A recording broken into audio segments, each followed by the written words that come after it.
In the darkness of the world's oceans, far beneath the reach of sunlight, lie secrets that have been waiting patiently for centuries. Secrets born of ambition, greed, and the insatiable hunger for wealth that drove men to brave impossible perils. These are not ordinary stories of treasure. These are the remnants of an empire that stretched across continents, an empire whose ships carried fortunes so vast that a single vessel could alter the balance of nations. This is the story of the sunken treasures of the VOC, the Verenigde Oostindische Compagnie, the Dutch East India Company, the most powerful trading corporation the world had ever seen. Imagine the scene in the early 1600s, the waters off the coast of Java, the Sunda Strait, or the treacherous shoals near Australia. Ocean waves towered like mountains. Winds howled like living beasts. On the decks of enormous East Indiamen, ships larger than most European warships of the era, hundreds of men clung to rigging and ropes, sweat and salt water dripping from their faces, eyes straining against the storm. Each ship carried cargoes of unimaginable value, chests filled with silver coins, crates of fine Chinese porcelain, barrels of rare spices that could buy kingdoms, and sometimes even precious stones, and jewels whose brilliance had never touched European eyes. Yet the sea is indifferent to human ambition. Storms shattered masts and tore hulls asunder. Navigation errors sent entire fleets crashing onto reefs hidden beneath deceptively calm waters. Pirates lurked in the shadows, their cannons ready to plunder. Disease spread like wildfire through crowded decks, and mutiny often bubbled beneath the surface of otherwise orderly ships. These men, the captains, the sailors, the merchants, were driven by greed, duty, or desperation, but all shared one fate: the constant threat that the sea would swallow their ship, their cargo, and sometimes themselves, leaving nothing but legends. The VOC was not merely a company, it was a global force. Founded in 1602, it was granted unprecedented powers by the Dutch government, the right to wage war, negotiate treaties, mint coins, and establish colonies in Asia. Its fleet dominated the seas, enforcing monopolies over spices like nutmeg, cloves, and pepper, whose value in Europe was staggering. To put it in perspective, a single shipment of nutmeg in the early 1600s could be worth more than the annual wages of an entire city. Each voyage was meticulously planned, but even the best-laid plans often met disaster. For every successful return to Amsterdam laden with treasure, dozens of ships never saw the safety of harbor again. And yet, the allure of these riches was irresistible. Imagine standing on the deck of a VOC ship, the horizon streaked with the fiery colors of dawn. The air smells of salt, tar, and sweat. Sailors are shouting orders, hoisting sails that catch the wind like the wings of some great bird. Below deck, crates of silver coins clink as men carefully secure them, while casks of spices fill the air with pungent, almost intoxicating aromas. Merchants pace, calculating the potential profits. Somewhere in the shadows, a captain tightens his grip on a logbook, noting the course, the wind, the distance yet to sail. They do not know which storms await them, which reefs lie in hiding, or whether the next night will be their last. Shipwrecks were not uncommon, and the ocean claimed them with cold impartiality. Some of the most infamous were destroyed before even reaching their destination. The Rooswijk sank in 1740 near the Goodwin Sands off England, laden with coins destined for the Dutch treasury. The Batavia wrecked on the Abrolhos Islands off Western Australia in 1629, became the stage for one of the most brutal mutinies and massacres in maritime history. The Geldermalsen, the Woestduin, and countless unnamed vessels succumbed to storms, reefs, and human error. Each lost ship meant lost fortunes, lost lives, and a new layer of mystery added to the ocean floor. But these weren't just ships, they were floating vaults.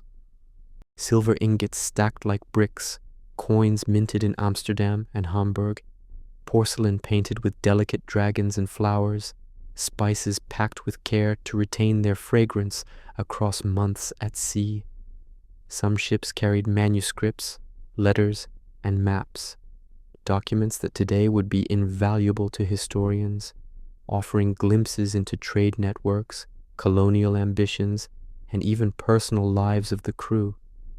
And because of their immense value, these ships were constantly targeted by pirates, rival nations, and opportunists who would risk life and limb to claim even a fraction of the cargo. The human stories behind these treasures are staggering. Sailors who had spent years at sea, dreaming of riches to support families they would never see again, faced mutiny, disease, and violent storms. Captains bore the weight of responsibility for hundreds of lives, for fortunes that could determine the economic stability of entire cities back home. Merchants wagered their personal wealth on the success of these voyages, often gambling with lives as casually as they did with coins. When disaster struck, survival was never guaranteed. Sometimes men were stranded on remote islands for months, battling hunger, exposure, and sometimes the brutality of their own comrades. Yet even after centuries, the sea has not revealed all its secrets. Shipwrecks lie buried under meters of sand, entangled in coral reefs, or shattered on rocky shelves. Currents scatter debris over miles. Decay consumes wood and fabric, leaving behind only fragments of what once was. But sometimes the ocean cooperates. Treasures surface, a silver coin glinting in the sand, a shard of porcelain embroidered with a dragon, a partially intact chest of gold. Each discovery is a window into a lost world, a world of ambition, peril, and extraordinary human endeavor. Today, the search for these treasures is as much about history as it is about wealth. Marine archaeologists risk their lives to locate wrecks, diving into cold, dark waters where visibility is near zero, using sonar and submersibles to map the ocean floor. Salvage operations must contend with legal battles, preservation challenges, and ethical dilemmas. Every artifact recovered is cataloged, studied, and displayed, offering the public a tangible connection to a past that shaped global trade, colonialism, and human ambition. But the ocean has a sense of irony. For every treasure recovered, dozens remain undiscovered, lying in silence. Some are well documented, their locations hinted at in old maps and ship logs. Others remain entirely hidden, lost to time, myths, and the shifting sands of centuries. Legends speak of chests of coins buried under coral, spices still aromatic in sealed casks, even gemstones glinting faintly in the darkness of wrecked hulls. And every so often, an explorer or a lucky diver uncovers something extraordinary, a piece of the past that reconnects us to the men and women who risked everything on the chance of unimaginable wealth. The story of the VOC's sunken treasures is not just about money. It is about human ambition, survival, greed, and ingenuity. It is about the lives of those who built an empire, those who sailed into the unknown, and those who were swallowed by it. It is about the relentless ocean, impartial and eternal, that guards its secrets with a quiet ferocity. And it is about us, centuries later, peering into the depths, drawn by the lure of discovery, the thrill of mystery, and the timeless fascination with treasures lost and waiting to be found. As the sun sets over a calm sea and the last rays of light touch the waves, imagine the hundreds of ships that once braved these waters. Picture the silver coins glinting faintly in the hulls, the crates of spices releasing their scent even after centuries, the delicate porcelain still intact despite storms, salt, and time. These are the sunken treasures of the VOC. They are reminders of a world driven by ambition, a world where fortunes were won and lost in the blink of an eye, and a world whose echoes still whisper to those daring enough to search the depths. The story of the VOC's sunken treasures begins here, in the silent, hidden world beneath the waves, a world where history, human drama, and unimaginable wealth lie buried, waiting for the brave, the curious, and the persistent to uncover them. In the early 17th century, the world was a vastly different place, yet strangely familiar in its relentless pursuit of wealth and influence. European powers were racing across oceans, carving out trade networks, colonies, and empires with the precision of merchants and the brutality of soldiers.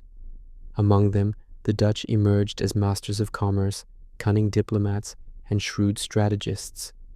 It was in this context, in 1602, that the Verenigde Oostindische Compagnie, the Dutch East India Company, or VOC, was born not merely as a trading company, but as the world's first multinational corporation, a force capable of wielding armies, minting coins, and declaring war in pursuit of profit. Its rise would change the course of global trade forever, and it was the engines of this colossal enterprise that would eventually carry some of the most valuable cargoes ever lost to the ocean. The founding of the VOC was not a simple merger of merchants' interests. It was a deliberate act of national ambition and economic strategy. The Dutch provinces had been fragmented politically and militarily, yet they were united in a relentless drive to dominate trade in Asia. Portuguese ships had long held a monopoly over the lucrative spice trade, controlling the routes to the Moluccas, the Banda Islands, and the Malabar coast. The Dutch, recognizing both the opportunity and the stakes, combined the resources of multiple rival trading companies into a single entity capable of fielding a powerful fleet, establishing fortified trading posts, and negotiating treaties with local rulers. Investors pooled enormous sums, understanding that the risk was matched only by the potential reward. The scale of the VOC was staggering. At its height, it operated hundreds of ships, carrying thousands of men across vast oceans. East Indiamen, the company's primary vessels, were marvels of engineering for their time, designed to transport enormous quantities of cargo over thousands of miles. These ships could carry up to 1,200 tons of goods, including barrels of spices, crates of textiles, silver coins, porcelain, and other treasures from Asia to Europe. Each voyage was a perilous gamble, lasting months or even years, across routes that demanded careful navigation of monsoon winds, hidden reefs, and hostile waters patrolled by pirates or competing nations. The human stakes were immense. A single miscalculation could cost hundreds of lives, and a fortune worth millions in today's CS currency. The VOC's wealth and power were reflected not just in its fleet, but in the intricate network of trade it controlled. It held monopolies on spices such as nutmeg, cloves, and mace from the Banda Islands, the so-called Spice Islands, and pepper from the Malabar coast. These spices were worth their weight in gold in Europe, and control over their supply meant control over markets, prices, and even political influence. Beyond spices, the VOC transported silk, cotton textiles, ceramics, precious metals, and other exotic goods highly prized in European markets. The cargoes were not only valuable, they were symbols of power, status, and the far-reaching grasp of Dutch commerce. Merchants and investors in Amsterdam watched each shipment with obsessive attention, aware that the arrival or loss of a single ship could ripple across entire economies. The operational complexity of the VOC was unprecedented. Unlike modern corporations, it wielded quasi-governmental powers. It could build forts, maintain private armies, negotiate treaties, and govern colonies on behalf of the Dutch Republic. Its officers were simultaneously merchants, military commanders, and diplomats, tasked with balancing profit, survival, and political influence. Every decision carried enormous consequences.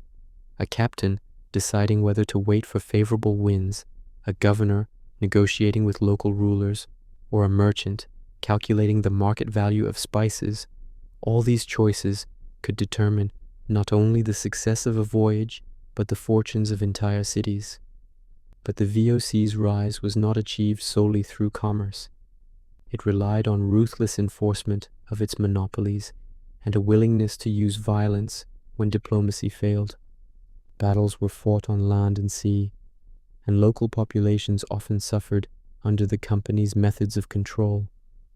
In the Banda Islands, for instance, the VOC carried out massacres to secure dominance over the nutmeg trade, replacing local populations with enslaved labor brought from other regions. These actions, while morally reprehensible, were strategic calculations in a global game of commerce and survival. Every coin, every spice, every shipment carried the weight of ambition and blood. The human element of VOC operations cannot be overstated. The men who sailed these ships were far from mere employees. They were adventurers, opportunists, and risk-takers, driven by a combination of necessity and greed. Life at sea was grueling. Crews endured cramped quarters, limited rations, disease, and brutal discipline. Captains enforced strict hierarchies, often with harsh punishments, because the smallest lapse in order could be fatal. Despite these hardships, the rewards were immense. A successful voyage could make a man wealthy beyond his wildest dreams, while failure could mean shipwreck, starvation, or a violent death.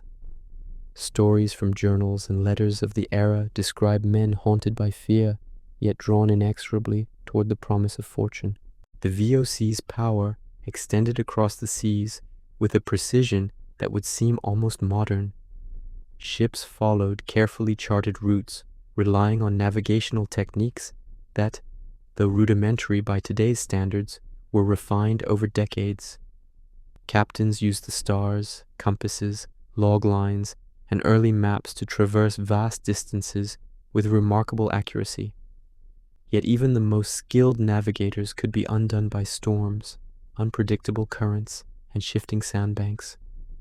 Each voyage was a precarious balance between skill, chance, and endurance, with the ever-present knowledge that a single mistake could consign a ship and all its cargo to the ocean with S depths. The VOC's operations were also a marvel of logistics and planning. Cargo had to be meticulously loaded to ensure balance, safety, and accessibility. Silver bars and coins were stored in secure holds, spices in barrels carefully sealed to preserve their quality over months at sea, and fragile porcelain packed with padding to prevent breakage. Every detail mattered. A damaged barrel of spices could mean a catastrophic loss of profit, while a miscalculated balance could make the ship unstable in heavy seas. Merchants, captains, and crews worked in tandem, each responsible for aspects of a voyage that could determine its ultimate success or failure. And yet, despite this planning and power, disaster was never far away. Shipwrecks, storms, mutinies, and piracy were constant threats. Every loss was a story of tragedy and high stakes. Entire fleets could be lost in a single season, along with the fortunes of merchants and investors. When a ship went down, so did years of labor, planning, and ambition. Some wrecks were never found, swallowed by the sea, their cargoes lying undisturbed for centuries. These losses created the legends of VOC treasures, the lost silver, spices, and porcelain that still stir the imagination of explorers and historians alike.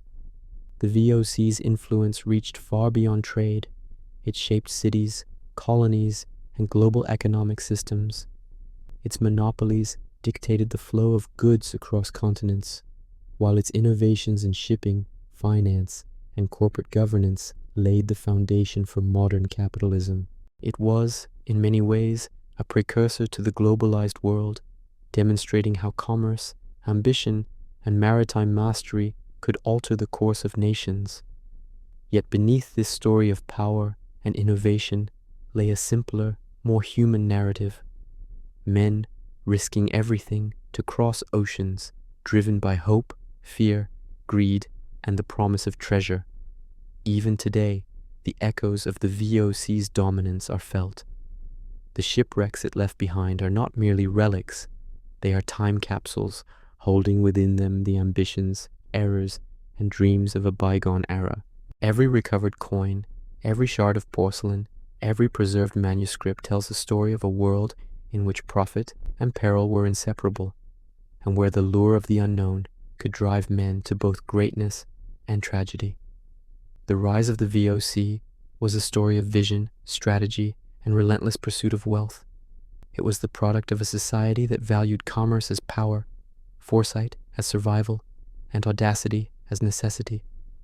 It was also the story of individuals, captains, sailors, merchants, who dared to venture into the unknown, who navigated storms both literal and metaphorical, and who risked everything for the chance to hold history, fortune, and glory in their hands. These men and women, their ambitions and their failures, set the stage for centuries of maritime adventure, exploration, and the enduring mystery of sunken treasures lying beneath the waves. The VOC did not merely send ships into the ocean, it sent a reflection of the human spirit, daring, ambitious, flawed, and infinitely curious. Its rise demonstrates the extraordinary lengths to which people will go to seize opportunity, to control fate, and to leave a mark upon the world. And for those who look to the sea today, scanning horizons for signs of lost wrecks or glimmers of treasure, the VOC remains a beacon, a reminder that beneath the waves lie not only riches, but the stories of men and women whose lives were entwined with ambition, danger, and the inexorable pull of the unknown. The sea has always been a realm of contradiction, breathtakingly beautiful, yet unforgiving, a source of opportunity, yet a harbinger of death.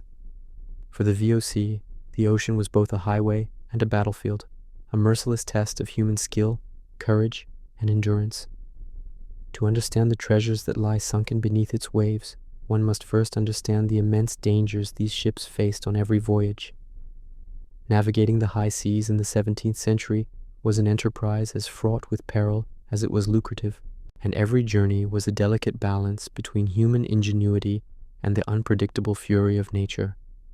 The ships of the VOC were marvels of design, but they were not invincible. The East Indiamen, towering vessels that could reach lengths of over 130 feet and carry more than 1,000 tons of cargo, were constructed to survive long ocean voyages. Their hulls were reinforced, their decks carefully designed to balance weight and stability, and their holds meticulously organized to protect precious cargo. Yet no amount of craftsmanship could shield them from the forces of wind, wave, and storm. These ships were entirely dependent on the skill of their captains and crews to navigate waters that were, in many cases, only partially mapped. Reefs, shoals, and sandbanks lay hidden beneath deceptively calm surfaces, ready to tear a hull apart with deadly precision. Navigation in this era was a mixture of science, instinct, and luck. Mariners relied on compasses, astrolabes, and cross-staffs to chart their position relative to the stars, while careful logbooks recorded speed, course, and time. Experienced pilots studied ocean currents, wind patterns, and seasonal monsoons, knowledge passed down through generations of sailors. Even with this expertise, errors were common and often fatal. A single miscalculation could send a heavily laden ship into a reef where waves would pound it to splinters before the crew could escape. The treacherous waters around the Cape of Good Hope, the Sunda Strait, and the coasts of Java and Sumatra were particularly notorious, claiming dozens of ships every decade. Storms were the most immediate threat. Hurricanes and typhoons, often unpredictable in timing and intensity, could reduce the largest vessel to driftwood within hours. Sailors had to battle sheets of rain, gale-force winds, and towering waves, sometimes for days on end. The ship's rigging and sails would be torn, the decks slick with water and blood, and men would be thrown overboard without a second thought. On board, chaos reigned. Officers shouted orders, sailors strained at ropes, and the captain struggled to maintain control, knowing that a single error could be catastrophic. Every storm was a test of endurance, strategy, and sheer luck, and many ships that left Batavia or Amsterdam never saw home again. Yet storms were only one aspect of the danger. The VOC's trade routes brought ships into contact with pirates, privateers, and hostile fleets from competing European powers. The Portuguese, the English, and even rival Dutch factions often sought to intercept VOC convoys, seeking a share of the immense wealth carried across oceans. Pirates prowled strategic choke points in remote islands, relying on speed, cunning, and the element of surprise to overcome even heavily armed merchant vessels. The life of a sailor was a constant negotiation between vigilance and fear. Crews had to maintain battle readiness, often sleeping in shifts and keeping cannons loaded, while also contending with the daily grind of life at sea, cleaning, repairs, rationing food, and managing cargo. Mutiny and human conflict added another layer of peril. Life on a VOC ship was harsh. Men worked long hours in dangerous conditions, rations were limited, punishments brutal, and morale often fragile. Discontent could quickly escalate into rebellion, especially on long voyages where isolation magnified every grievance. Captains wielded absolute authority, yet even they were vulnerable if a crew lost faith in leadership. Some mutinies ended violently, with blood spilled on the decks, while others left ships adrift, uncommanded, until the ocean claimed them. The story of the Batavia S voyage in 1629 is a harrowing example. A ship wrecked on the Abrolhos Islands, followed by mutiny, massacre, and survival against impossible odds, leaving a legacy of horror and fascination centuries later. Disease was an invisible enemy, relentless and deadly. Scurvy, dysentery, typhus, and other ailments ran rampant on long voyages. Ships were crowded, hygiene poor, and nutrition often inadequate. Scurvy, caused by vitamin C deficiency, could decimate a crew within weeks, leaving men weak, disfigured, and dying. Dysentery and fever claimed lives with alarming speed, sometimes wiping out entire crews before the ship even reached port. Every voyage was a race against time. The longer a ship remained at sea, the greater the risk that disease, starvation, or malnutrition would render it incapable of completing its journey. Cargo added yet another dimension of danger. VOC ships were floating treasure troves, and their contents were as hazardous as they were valuable. Spices such as nutmeg, mace, and cloves were volatile and susceptible to spoilage if barrels were damaged or waterlogged. Porcelain was fragile, and even the slightest jolt could shatter delicate patterns that represented months or years of labor. Silver and gold were heavy. An uneven distribution could destabilize the ship, making it more vulnerable to storms or navigational error. The very wealth that made the VOC powerful also made its ships precarious. Every voyage was a careful balance of human skill, cargo management, and the whims of nature. Despite these dangers, the VOC's sailors were skilled and resilient. Survival at sea required knowledge, endurance, and quick thinking. Crews learned to read clouds and winds, to anticipate storms, and to make rapid repairs under extreme conditions. Discipline was strict, but so was camaraderie. Men depended on each other for survival, and bonds were forged through shared adversity. Even then, survival was never guaranteed. Shipwrecks were often instantaneous, leaving few, if any, survivors. The sea could be both a provider and a punisher, offering riches to the skilled while punishing hubris or misfortune with merciless finality. Shipwrecks were frequent and catastrophic. Some, like the Rooswijk, sank quickly on sandbanks, taking their precious cargo of silver coins with them. Others, like the Batavia, were grounded on reefs, leaving survivors stranded on islands, fighting hunger, disease, and one another.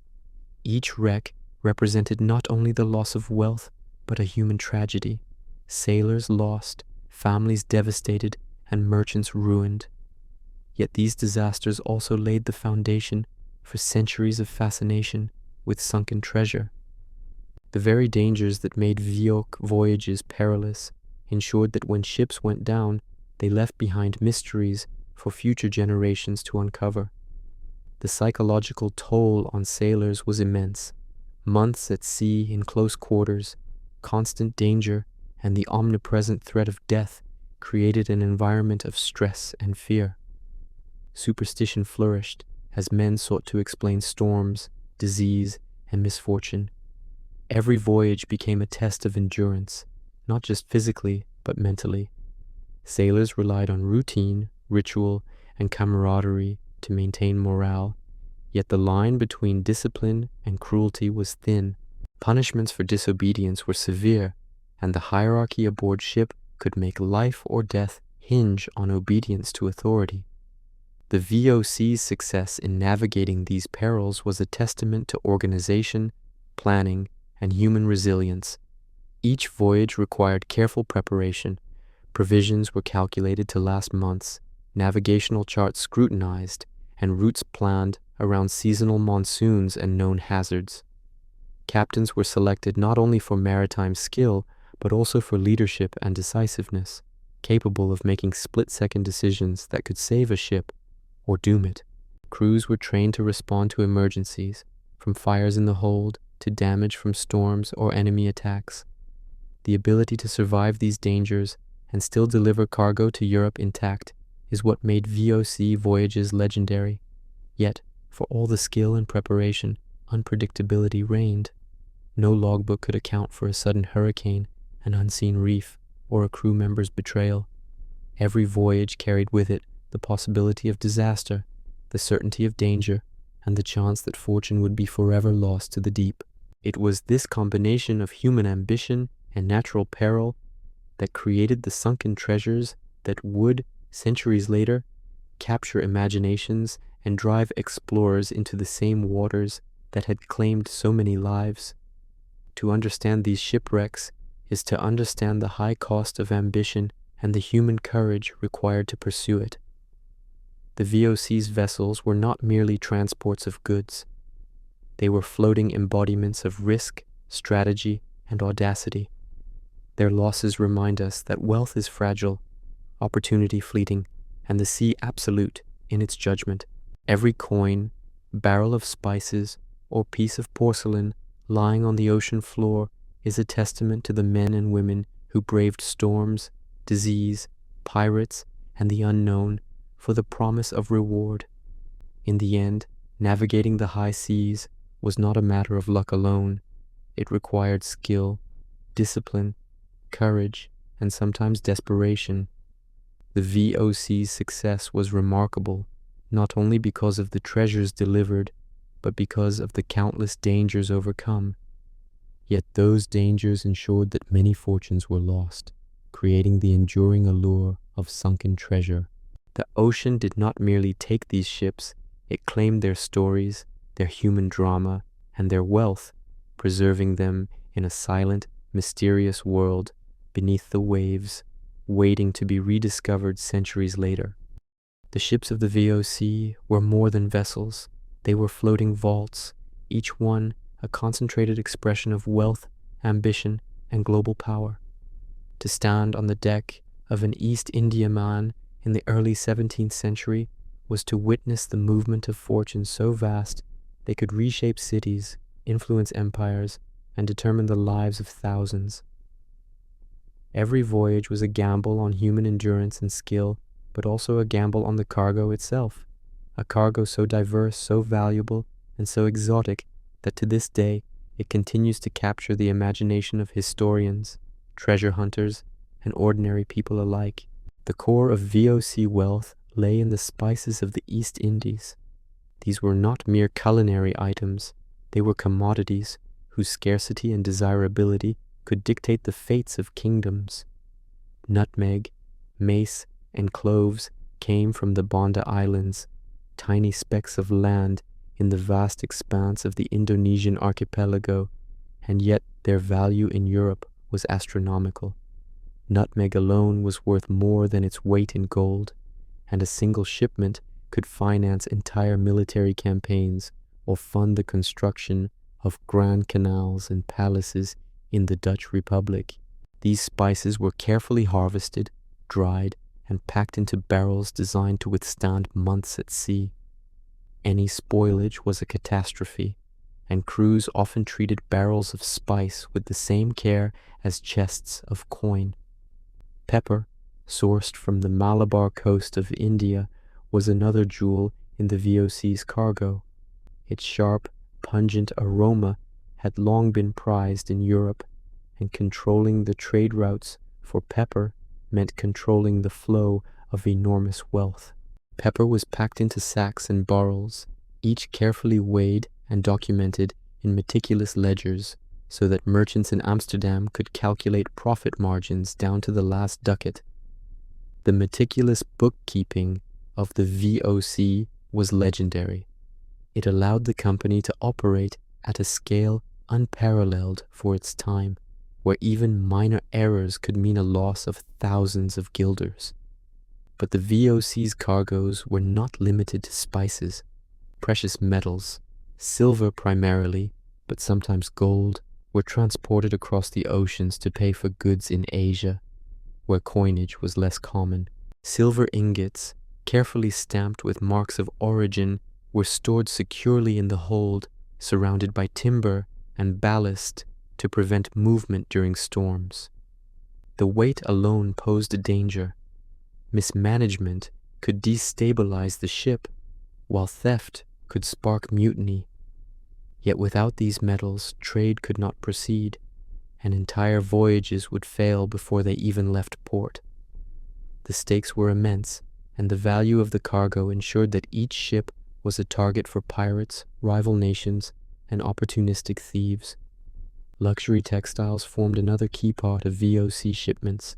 Silks from China, cottons from India, and intricately embroidered fabrics from Persia were highly sought in Europe, where they symbolized status, wealth, and sophistication. These textiles were carefully folded, often wrapped in paper or cloth, and stored in crates to prevent damage. They were not merely merchandise, they were cultural treasures, representing centuries of craftsmanship and artistic tradition. The arrival of a shipment of fine silk could ignite fashion trends across the Netherlands, France, and England, making these goods both economically and socially influential. Porcelain was yet another treasure. China's delicate ceramics, with their intricate designs and rare glazes, were prized in Europe as symbols of refinement and taste. VOC ships carried thousands of pieces, each carefully packed with straw and wooden partitions to prevent breakage. The porcelain represented both artistry and commerce. A single crate could be worth a fortune, and the loss of even a few pieces at sea could translate into catastrophic financial setbacks. Many of these ceramics were marked with rain marks, providing historians today with clues about their origin, age, and journey across the oceans. Even beyond the obvious wealth, VOC cargoes included items that today might seem unusual, but were of immense value in the context of 17th century trade. Spices, textiles, and metals were often accompanied by exotic woods, dyes, ivory, and precious stones. Some ships carried entire consignments of nutmeg trees or clove plants, intended for cultivation in Dutch-controlled territories. Others transported porcelain figurines, tea, and medicinal ingredients that were in high demand among European elites. Every shipment was a microcosm of global trade, reflecting the interconnected economies of Asia, Europe, and Africa, and the vast network of human labor required to sustain it. The value of these cargoes was staggering. A single ship might carry tens of thousands of ducats in silver, hundreds of barrels of spices, crates of silk and cotton, and thousands of pieces of porcelain. In today's terms, the wealth of a fully loaded East Indiaman could surpass several $100 million. This staggering concentration of wealth explains why the VOC went to extraordinary lengths to protect its ships. Convoys were formed to deter pirates, heavily armed cannons were mounted on decks, and captains were instructed to take calculated risks to avoid dangerous waters. Yet even these precautions could not prevent disaster. Storms, reefs, and human error claimed countless ships, and with them, fortunes beyond imagination. The human stories connected to this cargo are as compelling as the treasures themselves. Sailors labored endlessly below decks to stow and secure goods, their backs bent, hands raw from rope and tar, and eyes strained from candlelight. Merchants and clerks documented every barrel and chest, calculating weight, volume, and value with painstaking precision. Captains and officers monitored the ship's balance, aware that even a minor shift in cargo could spell disaster in rough seas. Each voyage was an intricate ballet of human skill, endurance, and precision, where a single mistake could cost lives and fortunes. The dangers did not end once the ship set sail. Cargo could shift during storms, barrels could burst, silver could become exposed to moisture, and textiles could mold or rot. Crews worked tirelessly to prevent these disasters, often at great personal risk. Men climbed rigging in violent winds to adjust sails, pumped water from the holds during relentless rain, and manually reinforced cargo storage when the ship pitched dangerously. Every day at sea was a struggle to protect not only lives, but also the precious goods that represented years of labor, planning, and ambition. The VOC's meticulous attention to cargo management extended to record keeping. Detailed inventories accompanied each voyage, listing every item, its quantity, and its origin. Ledgers noted the intended recipients in European ports, ensuring that every ducat and every barrel of cloves could be accounted for. This bureaucratic rigor was unprecedented for its time and allowed the VOC to operate on a scale unmatched by any other trading company. It also meant that the loss of a ship was not merely a physical disaster. It was a meticulously documented financial catastrophe, recorded in accounts that still survive in archives today.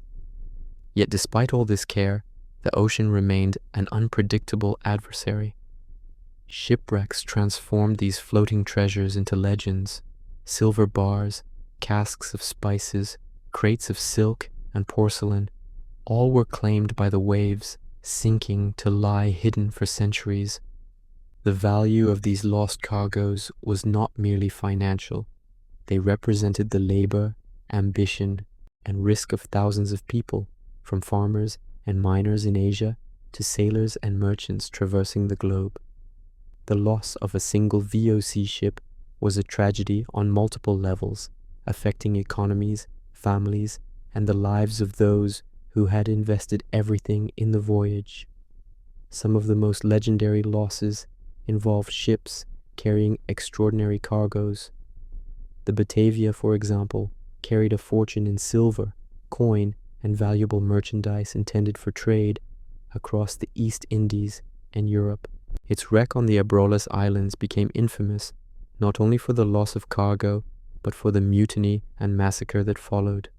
The Rooswijk, lost on the Goodwin Sands, went down with its entire consignment of silver coins, inspiring centuries of treasure hunting. Each shipwreck added to the lore of VOC riches, transforming the goods carried into symbols of ambition, peril, and the ocean's merciless power. The diversity of VOC cargo also reflects the globalized nature of trade in the 17th century. Goods from Asia, Africa, and the Americas converged on VOC ships, creating microcosms of international commerce. Silver mined in South America or Europe might be used to purchase spices in the Moluccas, which were then sold in Europe for enormous profit. Textiles woven in India could be traded for porcelain in China, then carried back to the Netherlands to outfit the elite. The VOC was a master of supply chains, logistics, and global finance long before such terms existed, and its ships were the arteries of a system that spanned continents. Even the smallest items aboard VOC ships held significance. A single barrel of mace could represent months of labor in remote islands, dangerous transport across treacherous waters, and a fortune waiting to be realized in European markets. Every coin, every fabric, every spice was the product of a chain of human effort and risk, and their loss at sea was felt not just economically, but personally, by those who had labored to produce, transport, or secure them. The ocean did not discriminate. All were equally at the mercy of storms, reefs, pirates, and misfortune. The oceans are vast, indifferent, and merciless, yet they are also keepers of history, silently guarding stories of ambition, greed, and human endeavor. Among the countless vessels that have vanished beneath the waves, few are as legendary as the ships of the Verenigde Oostindische Compagnie, the Dutch East India Company. These floating fortresses carried unimaginable wealth across perilous seas, and when disaster struck, the results were catastrophic, not just in terms of lost treasure, but in human lives, ambition, and historical legacy. The VOC's shipwrecks are not merely maritime accidents. They are tales of audacity, misfortune, and drama, frozen in time beneath sand, coral, and shifting currents. One of the earliest and most infamous VOC disasters was the Batavia, launched in 1628, destined for the thriving port of Batavia, modern-day Jakarta. The ship was massive for its time, built to transport treasure and trade goods from the Moluccas back to the Dutch Republic. Its hold was filled with silver coins, precious cargoes of porcelain, spices, and the goods that underpinned Dutch power in Asia. Yet, despite the skill of its captain and the experience of its crew, the Batavia was doomed almost from the outset. In June 1629, it struck a hidden reef on the Abrolhos Islands, off the western coast of Australia. The wreck itself would have been devastating enough, but what followed transformed the disaster into one of the most chilling human dramas of the era. With survivors stranded on remote islands, a mutiny erupted, led by senior officers who sought to seize control of the limited resources.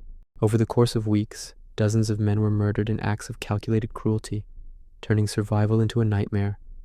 Eventually, the loyal crew and soldiers were able to subdue the mutineers, but the horror left an indelible mark on maritime history. The Batavia's cargo, meanwhile, lay in fragments on the reefs, portions salvaged only centuries later, offering glimpses of the riches it once carried: silver coins, gold, porcelain, and spices that could still perfume the air of a modern museum. The story of the Batavia is a perfect example of how VOC shipwrecks combine natural disaster with human greed and moral collapse, creating legacies that continue to fascinate. Another ship, the Rooswijk, met its fate in 1740 on the notorious Goodwin Sands off the coast of Kent, England. Unlike the Batavia, the Rooswijk's disaster was entirely the result of the sea's cruelty. Laden with silver coins, bullion, and valuable merchandise destined for the Dutch treasury, the ship succumbed to violent storms. Every attempt at rescue failed, and all hands were lost. It would remain hidden for centuries, buried in shifting sands, until modern archaeologists uncovered its remains. When divers examined the wreck, they found the silver ingots remarkably preserved, a frozen testament to the wealth the VOC transported and the dangers it faced. The Rooswijk illustrates a different dimension of VOC shipwrecks. Sometimes there was no human drama, no mutiny or betrayal, only the relentless and impartial power of the ocean claiming what was rightfully its own. The Geldermalsen, wrecked in 1752 on the English coast, carries a story of misfortune and mystery. Like many VOC ships, it was heavily armed and laden with treasures from Asia, including spices, silver coins, and textiles. Its captain misjudged tides and currents near the Goodwin Sands, a treacherous area notorious for swallowing ships whole. The vessel broke apart within hours, leaving only wreckage and loss behind. Historians have pieced together accounts from letters and logs that survived, revealing the immense economic and human cost. Such stories were repeated throughout the VOC's history: ships lost to reefs, storms, or navigational errors, leaving behind riches that would inspire centuries of speculation and exploration. Not all wrecks were due solely to natural causes or human error. The Rooswijk, lost off the coast of England in 1717, encountered a combination of factors that proved fatal. Sailing in a convoy to minimize the threat from pirates, the ship encountered a storm that scattered the fleet. Its masts were shattered, hull breached, and crew forced to abandon ship.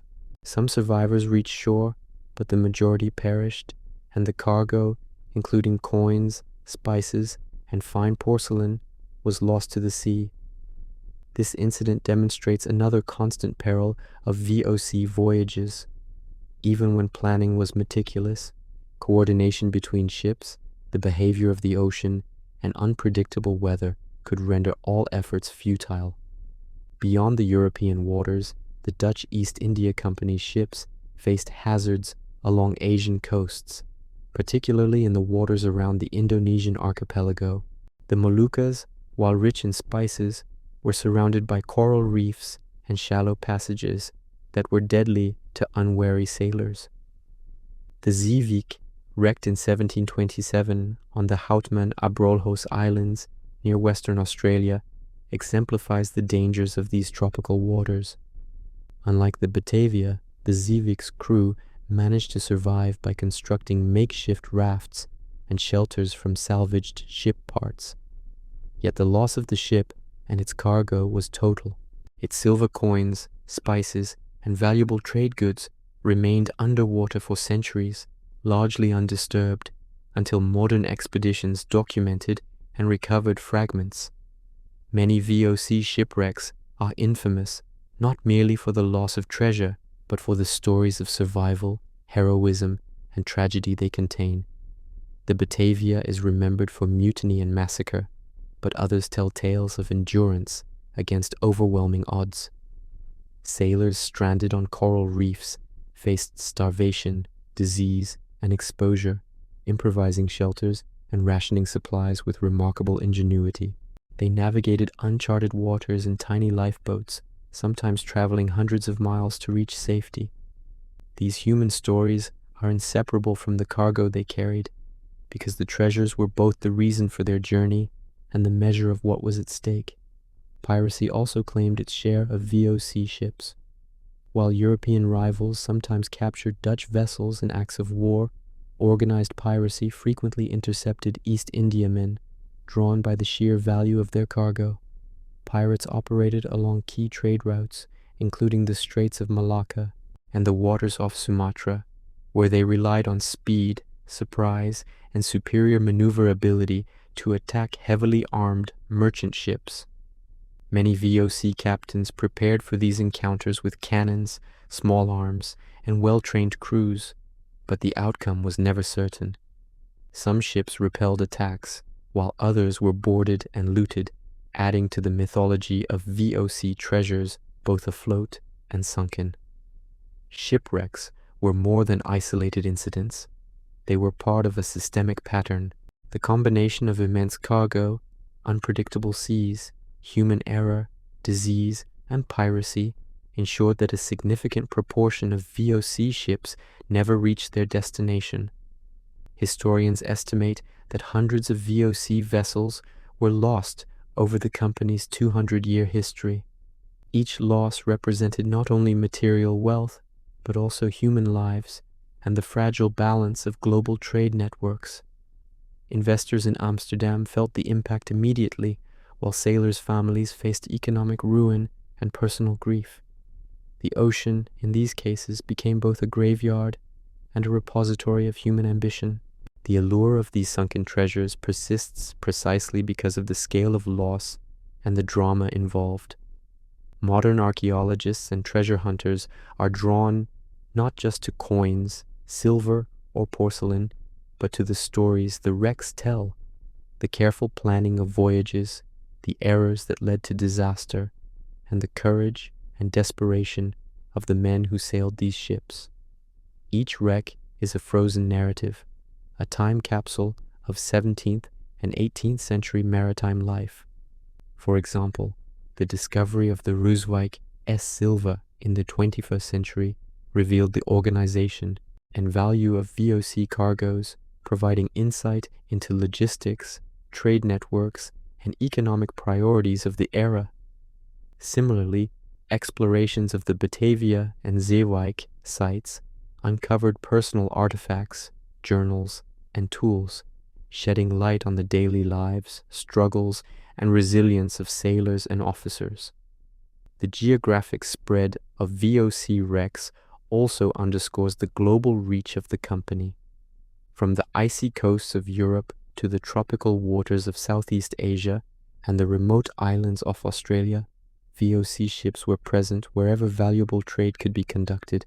Each region presented unique hazards: treacherous sandbanks in Europe, unpredictable monsoon storms in Indonesia, coral reefs, and hidden shoals near Australia.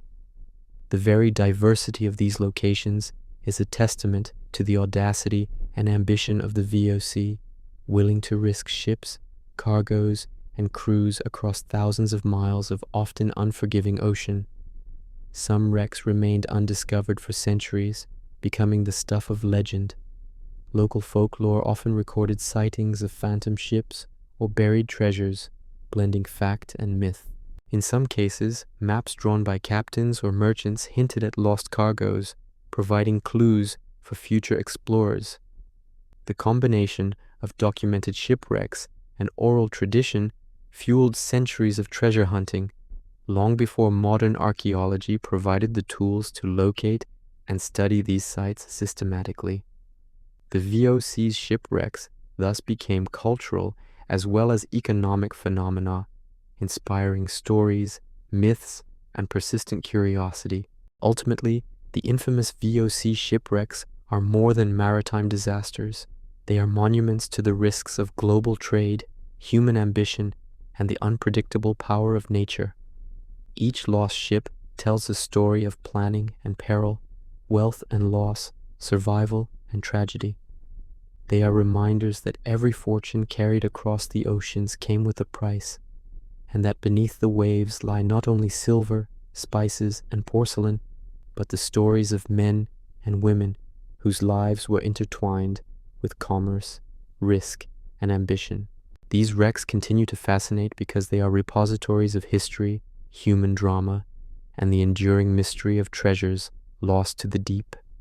The Batavia, the Rooswijk, the Geldermalsen, the Zeewijk, the Woestduin, and countless unnamed vessels form a constellation of history beneath the waves. Their stories intersect with storms, reefs, pirates, and human ambition, revealing a 17th and 18th century world in which fortunes were made and lost at sea, lives were tested by extreme peril, and the ocean claimed both treasure and story. It is precisely this combination of human drama, economic significance, and natural danger that continues to make VOC shipwrecks among the most compelling and infamous maritime disasters in history, inspiring exploration, scholarship, and imagination centuries after their loss. In the early hours of June 4th, 1629, the Batavia, a ship of immense size and wealth, was sailing through the treacherous waters off the western coast of Australia, approaching a chain of reefs now known as the Houtman Abrolhos. It was a voyage meant to deliver fortunes, silver, gold, spices, precious porcelain, and textiles, cargoes worth millions in today's terms, back to the Dutch Republic. The ship, an East Indiaman of the Verenigde Oostindische Compagnie, was a masterpiece of maritime engineering for its time, built to withstand months of storm-tossed travel across the Indian Ocean. Its decks were crowded with hundreds of men, sailors, soldiers, merchants, and artisans, all bound by the same objective: to survive the journey and ensure that the treasures in the hold reached Europe intact. Captain Francisco Pelsart, a man of experience and authority, guided the ship with meticulous care, aware of the dangers that lay ahead. Yet the Batavia was doomed not solely by natural hazards. A perfect storm of human ambition, negligence, and malice would soon collide with the unforgiving sea, transforming what should have been a routine trade voyage into one of the most infamous maritime disasters in history. The ship struck a submerged reef in the Abrolhos Islands, tearing open its hull. Panic spread quickly. Men scrambled for lifeboats, cargo shifted violently, and the realization of their peril struck like lightning. They were stranded on a remote, uninhabited cluster of islands, hundreds of miles from civilization, with only limited supplies and no hope of immediate rescue. As the survivors attempted to organize themselves, the true horror of human ambition and greed emerged. Geronimus Cornelius, the ship's under-merchant, a man already suspected of immoral and ambitious tendencies, seized the opportunity presented by the chaos. He realized that with the captain and senior officers away attempting to find help, he could seize control. Cornelius and his followers quickly established dominance over the stranded crew, dictating who would live, who would die, and how the limited resources would be distributed. His ambition was unrelenting, and he began a campaign of terror. Men were executed to eliminate rivals, women were enslaved, and fear became the currency of survival. Over the following weeks, Cornelius orchestrated systematic massacres, exploiting the isolation of the islands and the helplessness of the survivors. Dozens of men were murdered in cold blood. Women and children were imprisoned and forced into servitude. These were not random acts of desperation, but calculated decisions aimed at consolidating power. Each night brought new horrors, as fear and brutality replaced order and hope. The Batavia, meant to be a vessel of trade and profit, had become a floating microcosm of human depravity, its wealth irrelevant compared to the violence unfolding on its stranded survivors. Captain Pelsart, having taken a small party in a lifeboat to seek help, faced a perilous journey across hundreds of miles of open ocean. With limited navigational tools, he steered toward Batavia, the colonial hub, navigating through storms, treacherous currents, and the constant threat of miscalculation. Against incredible odds, he reached safety and quickly organized a rescue mission. His return to the Abrolhos would determine the fate of those still stranded. Would they be saved, or would Cornelius's reign of terror continue unchecked? The arrival of the rescue mission brought immediate confrontation. Cornelius and his followers were captured, tried, and executed for their crimes, a grim testament to the extremes of human ambition and cruelty that could emerge when law, order, and survival intersected in isolation. Yet the story of the Batavia is not solely one of human malice. It is also a story of endurance, ingenuity, and survival. Among the crew and passengers, there were individuals who displayed extraordinary resourcefulness. Makeshift shelters were constructed from wreckage, supplies were rationed with discipline, and scouting parties risked treacherous reefs to secure fresh water and food. Despite the terror imposed by Cornelius, many managed to survive, guided by leadership, solidarity, and sheer determination. Their stories, preserved in journals and later accounts, reveal the resilience of the human spirit in the face of overwhelming adversity. The cargo of the Batavia, meanwhile, remained largely trapped beneath the waves.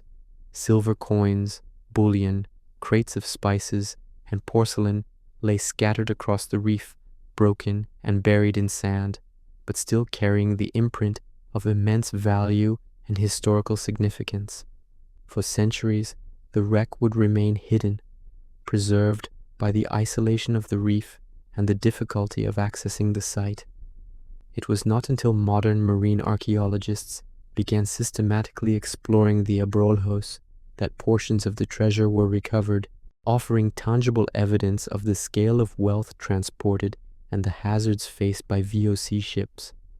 These discoveries have illuminated not only the economic importance of the Batavia AG-S cargo, but also the global networks of trade and labor that it represents. The human drama aboard the Batavia has made it one of the most studied shipwrecks in maritime history. The mutiny and massacre provide a rare insight into the psychological pressures and moral complexities faced by individuals isolated in extreme circumstances. Cornelish's actions reveal the darker dimensions of human ambition, while the courage and resourcefulness of the survivors demonstrate resilience and cooperation under life-threatening conditions. Together, these narratives form a compelling story of human nature, amplified by the extraordinary circumstances created by the shipwreck. The Batavia also highlights the technological and navigational challenges faced by VOC vessels. Navigating the reefs of the Abrolhos required precise knowledge of tides, currents, and the seabed, knowledge that was incomplete or imperfectly recorded. The ship's grounding was a result of a combination of human error and the limitations of contemporary navigation, emphasizing that even the most well-equipped and well-commanded vessel was vulnerable to the natural world. The incident underscores the precarious balance of maritime enterprise in the early modern period, where fortunes were enormous, but so were the risks. Archaeological explorations of the Batavia wreck site have provided unparalleled insight into 17th century shipbuilding, cargo organization, and the daily lives of sailors. The construction of the East Indiamen itself reflects advanced knowledge of materials, weight distribution, and seaworthiness, designed to carry vast quantities of goods across long distances. Recovered artifacts, including coins, ceramics, tools, and personal belongings, illustrate both the commercial and human aspects of the voyage. Each object recovered from the reef is a direct connection to the people who sailed the Batavia, who endured storms, mutiny, and the threat of death to transport wealth across oceans. The legacy of the Batavia extends beyond archaeology. It has become a symbol of the VOC's global reach, the perils of maritime trade, and the extremes of human behavior in isolated environments. The combination of extraordinary cargo, navigational error, and moral collapse has made the Batavia one of the most compelling case studies in maritime history. Its story continues to resonate because it is not only a tale of material loss, but a vivid portrait of human ambition, resilience, and depravity. Even today, the Batavia captures the imagination of treasure hunters, historians, and the public alike. The allure of the shipwreck is not solely in the silver coins or porcelain it carried, but in the narrative of danger, ambition, and survival that surrounds it. The wreck represents a convergence of economic history, human psychology, and the harsh realities of life at sea.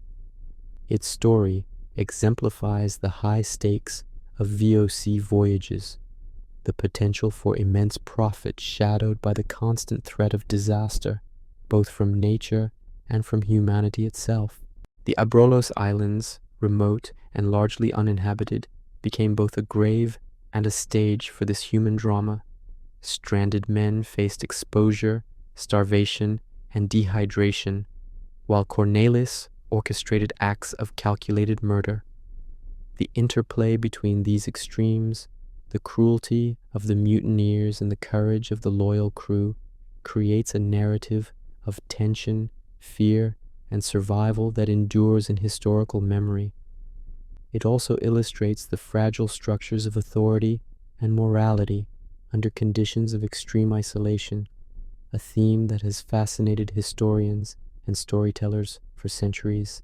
Recovering portions of the Batavia-S cargo centuries later revealed the sheer scale of the wealth transported by the VOC.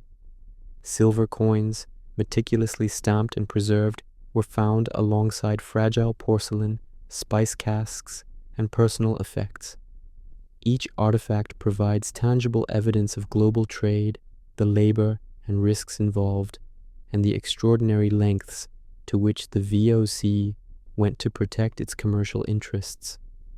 The wreck also provides insight into early modern maritime logistics, illustrating how ships were loaded, balanced, and defended during long voyages. In the end, the Batavia is more than a shipwreck. It is a microcosm of the VOC itself, a world of ambition, commerce, and peril condensed into a single vessel.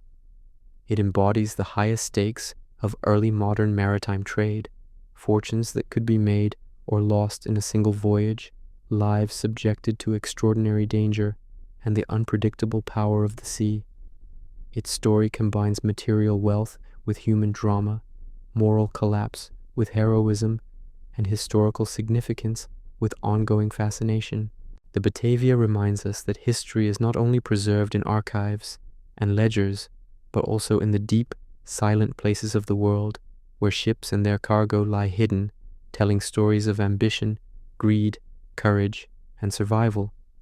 It is a testament to the power of the sea to shape human destiny, to the risks that commerce and exploration impose on those who dare to venture into the unknown, and to the enduring allure of sunken treasures, reminders of a world in which fortunes lives and morality were all tested by the waves. The story of the Batavia continues to captivate because it embodies everything that makes VOC shipwrecks remarkable: the intersection of wealth, ambition, human behavior, and the untamable forces of nature. It is a narrative of extremes, where the best and worst of humanity are laid bare, and where the treasures it carried are inseparable from the drama, suffering, and heroism of those who sailed aboard. The ship may rest beneath the waves, but its story remains vivid, a timeless cautionary tale of the ocean, human ambition, and the enduring mysteries of history. The ocean has always been a graveyard for human ambition, but it is also a siren, calling explorers, adventurers, and dreamers to recover what it has claimed.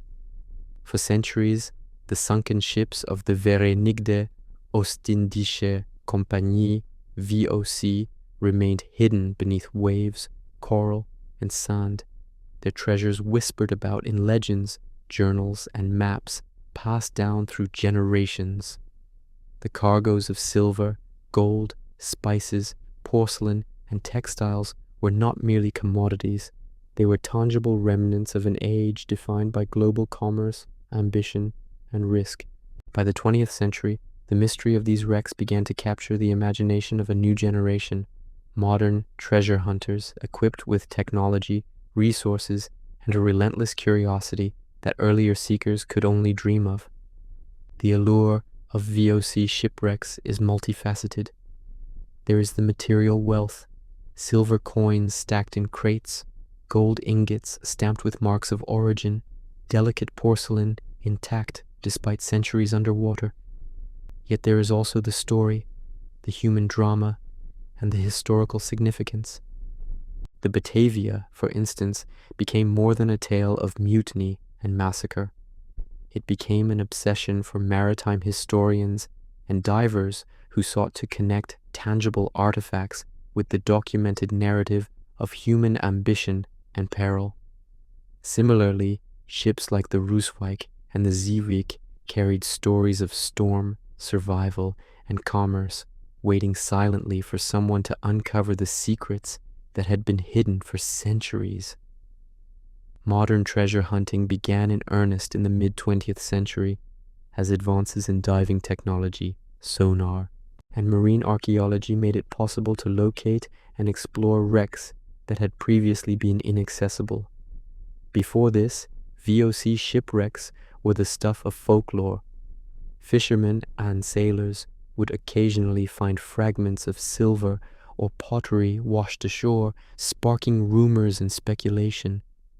Maps in private collections hinted at the locations of wrecks, but without the ability to dive safely, these sites remained largely untouchable. For decades, enthusiasts relied on historical documents, captains' logs, and accounts from survivors to triangulate potential locations. One of the first significant successes in modern VOC exploration was the discovery of the Batavia wreck site in 1963 by divers in the Abrolhos Islands.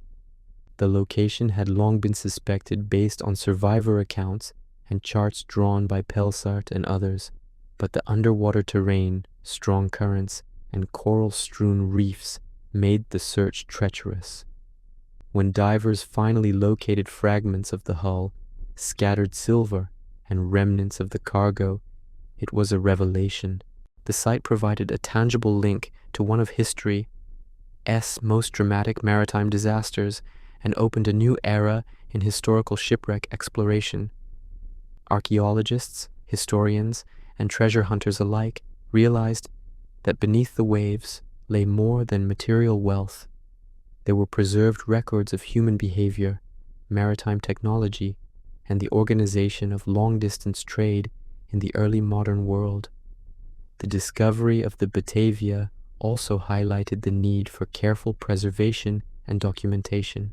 Unlike earlier treasure hunters, who often focused solely on retrieving valuable items, modern explorers recognized that the wreck itself was an archaeological site. Coins, pottery shards, tools, and even the remains of ship timbers could reveal information about shipbuilding techniques, storage practices, and daily life aboard VOC vessels. Careful excavation allowed researchers to piece together the structure of the ship, the organization of cargo, and the logistics of long ocean voyages. Each artifact recovered told a story of ambition, risk, and human ingenuity, and every recovered coin or porcelain fragment was a direct connection to men and women who had lived, worked, and died at sea centuries ago. Following the success of the Batavia exploration, attention turned to other famous VOC wrecks. The Rooswijk, lost on the Goodwin Sands in 1740, became a prime target for treasure hunters and archaeologists. Unlike the Batavia, which was partially accessible on coral reefs, the Rooswijk lay buried beneath meters of shifting sand, its treasures preserved but hidden. The recovery required not only precise sonar mapping and diving expertise, but also careful legal navigation, as many of these wrecks were considered cultural heritage sites. When portions of the ship were excavated, archaeologists found hundreds of silver coins, ingots, and personal artifacts, each meticulously catalogued to ensure that the historical context was preserved. The Rooswijk demonstrated the immense value of combining historical research with modern technology. Centuries-old documents guided divers to a site that had long been considered lost to the sea. The Zeewijk, wrecked in 1727 on the Abrolhos Islands, further exemplifies the intersection of human drama, historical record, and modern exploration. While survivors of the Zeewijk had managed to endure, constructing makeshift shelters and rafts from the wreckage, the cargo remained lost for centuries. When modern divers began investigating the site, they uncovered barrels of spices, coins, and fragments of porcelain, some still intact. These discoveries not only provided insight into the scale and composition of VOC cargoes, but also illuminated the daily life and survival strategies of early modern sailors. The combination of preserved material and historical documentation made the Zeewijk an invaluable case study in both maritime archaeology and the study of human resilience. The early modern pursuit of VOC treasure also inspired a philosophical shift in how shipwrecks were perceived. Where earlier treasure hunters saw gold, silver, and porcelain as ends in themselves, modern explorers recognized these artifacts as gateways to understanding history. Every coin carries information about minting practices, trade routes, and economic networks. Every piece of porcelain reveals cultural exchange between Asia and Europe, from the motifs painted on the surface to the techniques used to fire and glaze it. Even seemingly mundane objects, such as tools or personal effects, shed light on the organization, hierarchy, and daily life aboard VOC vessels. Treasure hunting evolved from a pursuit of wealth into a pursuit of knowledge, with the ocean as a repository of human history.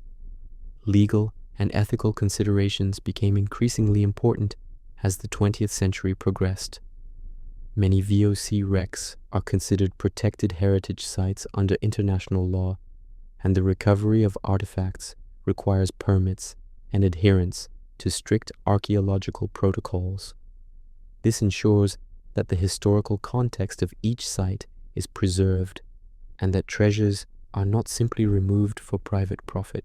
Organizations such as the Western Australian Museum and maritime archaeological societies have played a critical role in coordinating exploration, excavation, and preservation.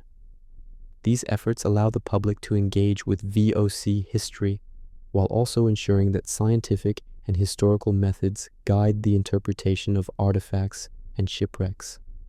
Modern technology has expanded the possibilities of VOC exploration exponentially. Advanced sonar mapping, remotely operated vehicles, ROVs, and submersible diving equipment allow researchers to locate wrecks at depths that were previously impossible to explore. Computer modeling and 3D reconstruction help visualize ship structures, cargo arrangements, and damage from storms or grounding. DNA analysis and other scientific methods can even provide insights into the diet, health, and origins of sailors who perished aboard these vessels.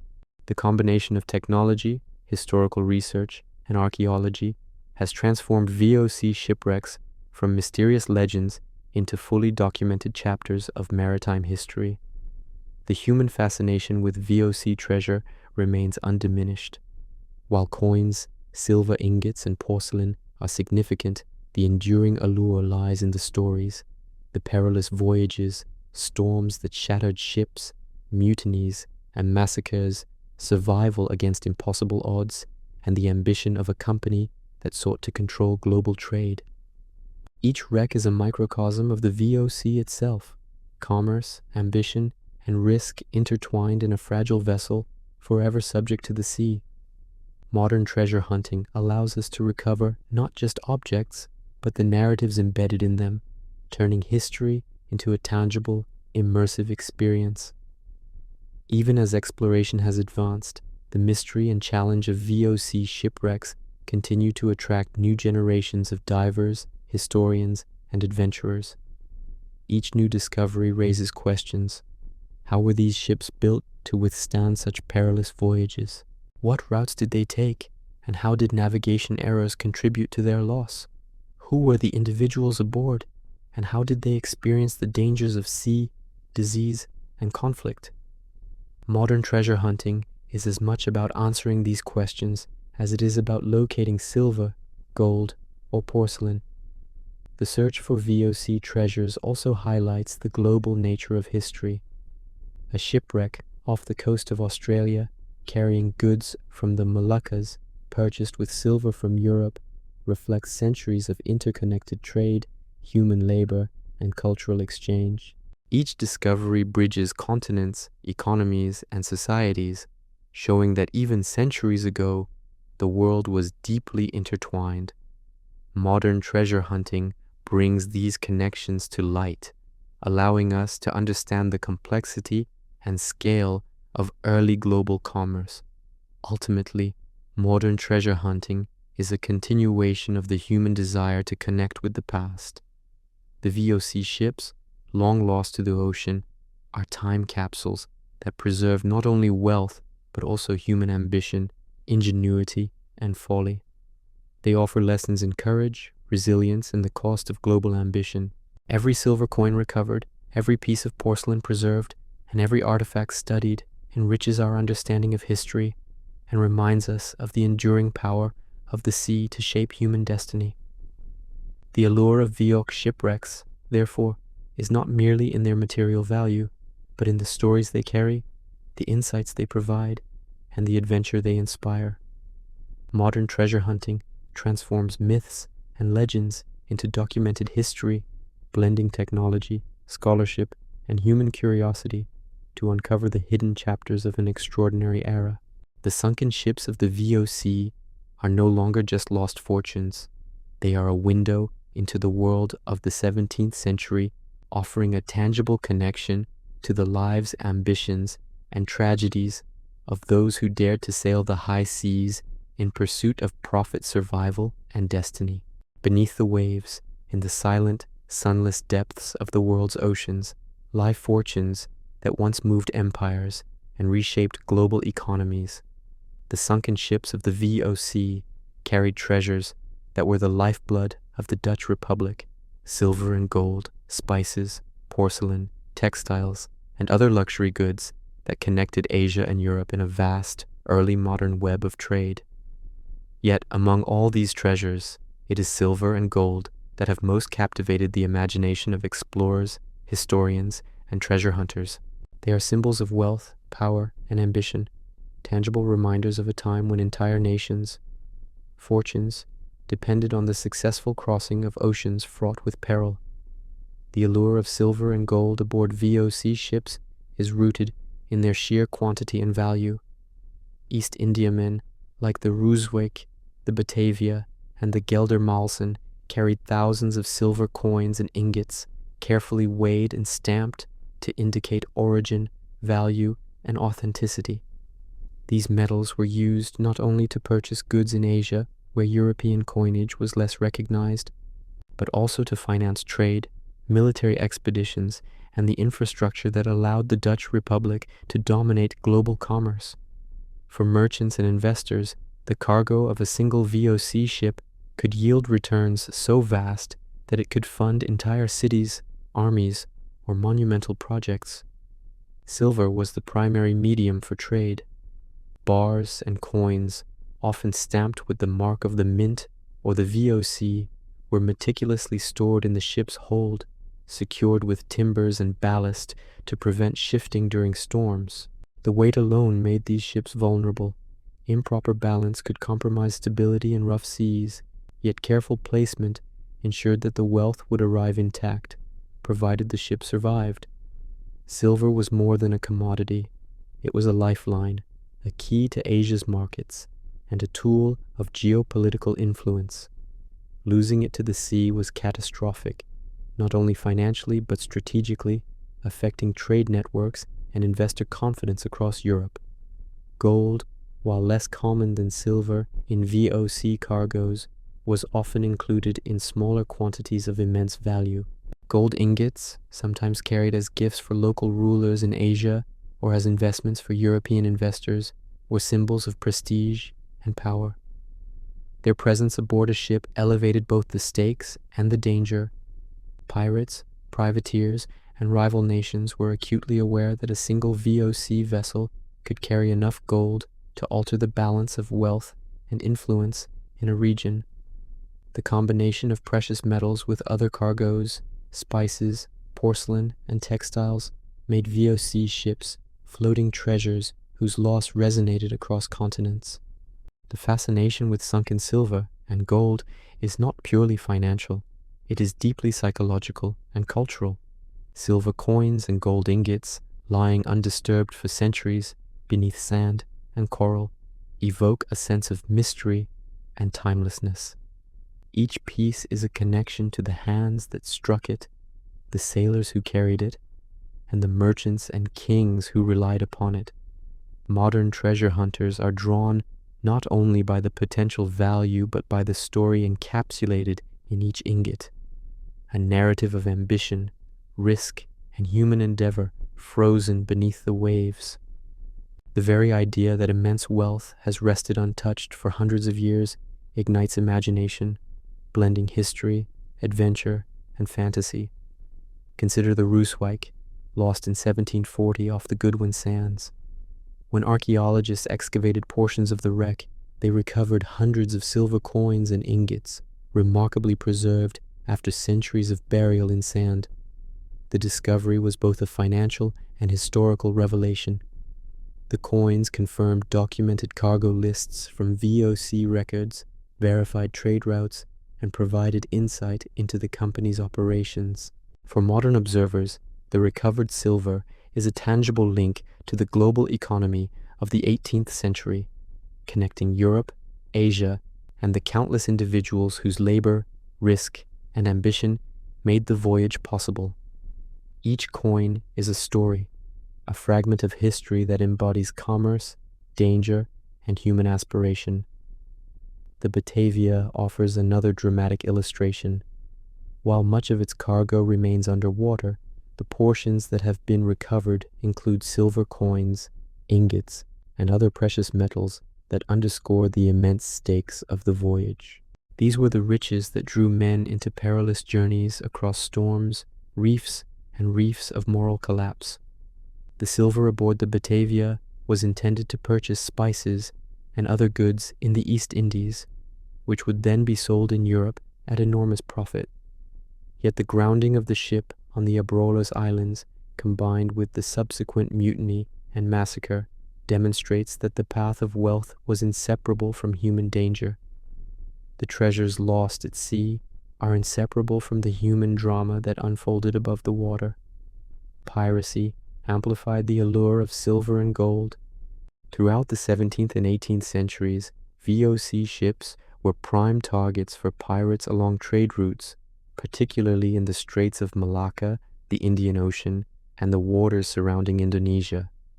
Pirates sought the immense silver and gold cargoes, knowing that a successful attack could yield fortunes far beyond what ordinary crime could achieve. Ships were often heavily armed with cannons and muskets, but the sheer value of their cargo made them irresistible targets. The combination of human greed, strategy, and violence created narratives that persist to this day, fueling the mythos of sunken treasure and the romance of maritime adventure. The search for VOC silver and gold has evolved dramatically in the modern era. Where early treasure hunters relied on maps, intuition, and local lore, contemporary explorers employ advanced technology, sonar mapping, submersibles, remotely operated vehicles, ROVs, and computer modeling allow precise identification and excavation of wrecks. Modern archaeological methods ensure that recovered treasures are documented in context, preserving information about ship structure, cargo placement, and the human stories embedded in the wreck. Each ingot or coin is not merely a prize but a clue to history, a piece of evidence that helps reconstruct the story of global trade, maritime technology, and human ambition. One striking aspect of VOC treasure is the meticulous organization of cargo. Silver was rarely mixed haphazardly with other goods. It was carefully stowed to ensure stability and protection. Ingots were placed in secure compartments, often with timber reinforcement and ballast to prevent movement during storms. Each shipment was documented in detail, with ledgers tracking the weight, origin, and intended destination of every piece. This combination of precision and risk demonstrates the sophistication of VOC operations. While the sea was unpredictable, human planning sought to minimize loss and maximize profit. The failure of such meticulous systems in cases like the Batavia or Rooswijk underscores the relentless power of nature and the fragility of human enterprise. The psychological power of sunken silver and gold cannot be overstated. For centuries, these lost treasures occupied the human imagination, inspiring maps, legends, and fantasies of discovery. The possibility of unearthing an untouched fortune hundreds of years after it sank evokes a sense of adventure unparalleled in history. It is no accident that VOC shipwrecks are among the most sought-after sites for modern treasure hunters. They promise wealth, adventure, and a direct connection to history. Unlike modern currency or contemporary artifacts, silver and gold ingots represent continuity, tangible remnants of an era when commerce, exploration, and risk were inseparable. The modern pursuit of VOC treasure has also highlighted the intersection of law, ethics, and commerce. Many wrecks are protected as cultural heritage, and excavation requires permits and adherence to strict archaeological standards. This ensures that the historical context is preserved and that treasures are studied rather than exploited. Governments, museums, and academic institutions collaborate with divers and explorers to recover, document, and display artifacts, balancing the excitement of discovery with the responsibility of preservation. The recovered silver and gold thus serve not only as a reminder of past wealth, but also as tools for education and historical understanding. The economics of VOC treasure are staggering. A fully loaded East Indiaman could carry tens of thousands of silver coins, ingots, and gold bars, representing fortunes equivalent to hundreds of millions of dollars today. Losing such a ship was not only a financial catastrophe for the VOC, but a dramatic disruption to trade networks that spanned continents. Modern valuations of recovered treasure highlight both the tangible wealth and the historical significance of these shipwrecks, emphasizing that each ingot or coin is more than metal. It is a link to an era of unprecedented ambition, global exchange, and maritime risk. Ultimately, the lure of sunken silver and gold is about more than material value. It is about human ambition and endeavor, risk and reward, survival and loss. Every coin, every ingot, every artifact recovered from VOC shipwrecks tells a story of the sailors who carried it, the merchants who traded it, the storms that threatened it, and the centuries it spent hidden beneath the waves. Modern treasure hunting transforms these stories from legend into documented history, allowing us to understand the scope, scale, and human dimension of early global commerce. The sunken silver and gold of the VOC remain powerful symbols of a world in which fortunes were made and lost at sea, where ambition collided with nature, and where the ocean preserved stories that would otherwise have vanished. Each shipwreck is a time capsule, a frozen narrative of commerce, danger, and human resilience. The treasures themselves are only part of the fascination. The human stories, the risks, the ingenuity, and the drama that accompany them are what make VOC shipwrecks enduringly compelling. As divers descend into the silent depths, guided by sonar and historical research, they do more than recover treasure. They recover history itself, fragments of a world defined by ambition, risk, and interconnected trade. Silver and gold, once carried as currency and power, now serve as storytellers, revealing the reach of the VOC, the courage of its sailors, and the dangers that claimed so many ships. Each discovery is a dialogue across centuries, a connection between the ambition of the past and the curiosity of the present. In the end, the allure of VOC silver and gold is timeless. It is wealth and history, danger and adventure, human ambition and nature's indifference, all combined in objects that have endured for centuries beneath the waves. To recover them is to touch the past, to hold in one's hands the material and human stories of an age when the world as oceans were both highways of commerce and graveyards of ambition. It is this combination, the tangible, the historical, and the narrative, that ensures the sunken silver and gold of the VOC will continue to fascinate, inspire, and challenge humanity for generations to come. While silver and gold are often the first treasures that come to mind when thinking of the VOC, it was the cargo of spices and porcelain that truly defined the wealth, influence, and global reach of the Dutch East India Company. These goods were more than commodities. They were symbols of power, luxury, and human ambition, shaping economies, cultures, and empires across continents. The story of VOC trade is incomplete without understanding the significance of spices and porcelain, not just as objects of commerce, but as drivers of human endeavor and peril, and as treasures as coveted and valuable as any coin or ingot lost to the sea. Spices were at the heart of the VOC's operations, forming the backbone of its fortune and global strategy. Nutmeg, mace, and cloves, harvested from the tiny Banda Islands in what is now Indonesia, were worth their weight in gold. These spices were not mere flavorings. They were medicines, preservatives, and status symbols. A single shipment of nutmeg could finance military campaigns, build public infrastructure, or fund lavish trade operations back in the Dutch Republic.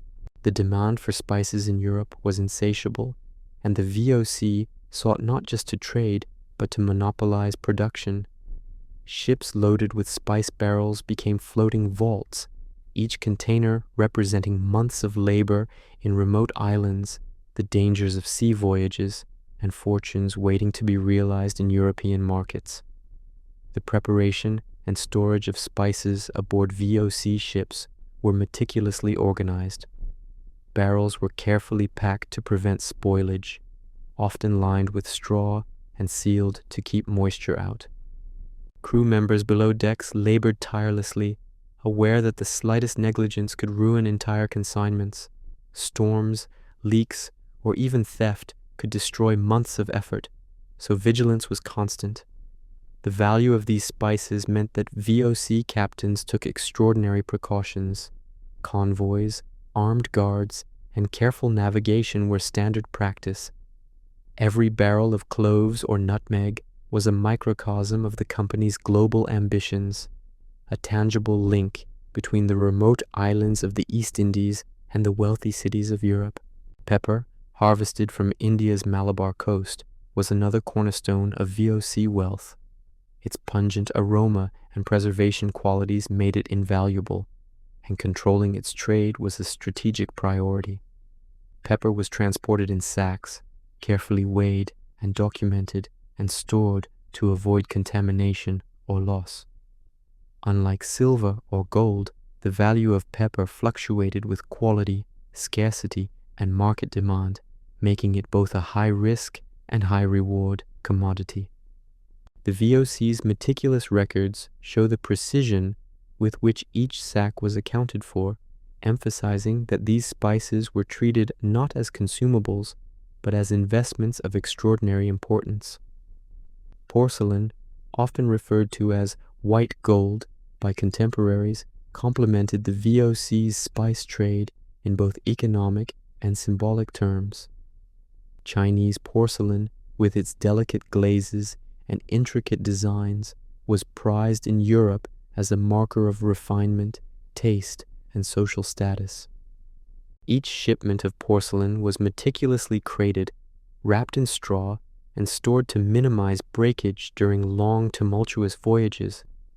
The pieces were not mere merchandise, they were cultural artifacts representing centuries of Chinese craftsmanship, artistry, and technological advancement. The VOC understood their appeal. Porcelain was not only valuable, but also essential to establishing trade relationships, particularly in Asia and among European elites. The combination of spices and porcelain aboard VOC ships created cargoes of extraordinary value and diversity. A single East Indiaman could carry hundreds of barrels of spices, thousands of porcelain pieces, and crates of textiles, silver, and gold. This diversity made the ships irresistible targets for pirates, rival nations, and opportunists. It also complicated logistics, balancing weight, preventing damage, and ensuring access to different goods required precision and expertise. The loss of such a ship meant more than a financial setback.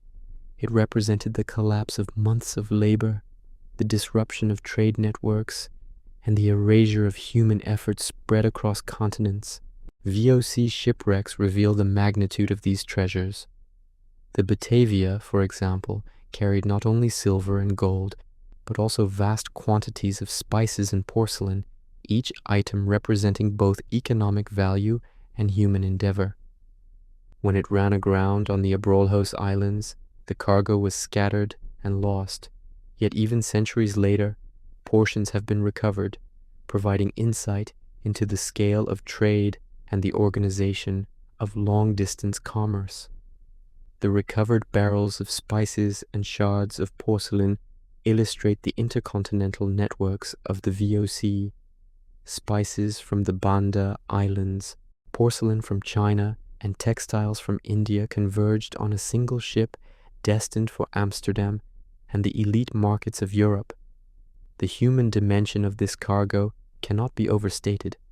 Harvesting spices was arduous, often dangerous work. Clove and nutmeg trees grew in remote islands tended by local populations under VOC oversight. Silver and gold were used to purchase these goods, highlighting the interdependency of global economies even in the 17th century. Once harvested, spices had to be transported to ports, loaded carefully onto VOC ships, and secured for long ocean voyages.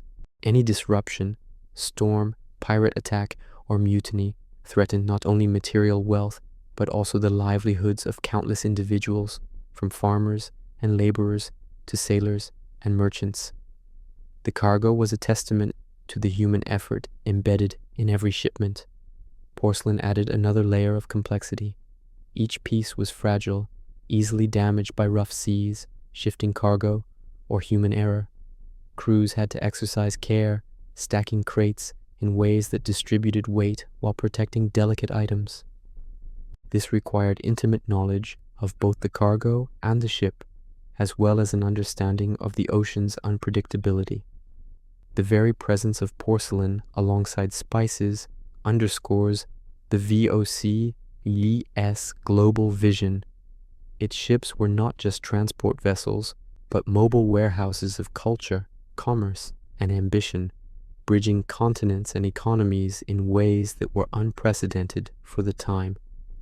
The combination of spices and porcelain also reflects the intersection of economy and culture.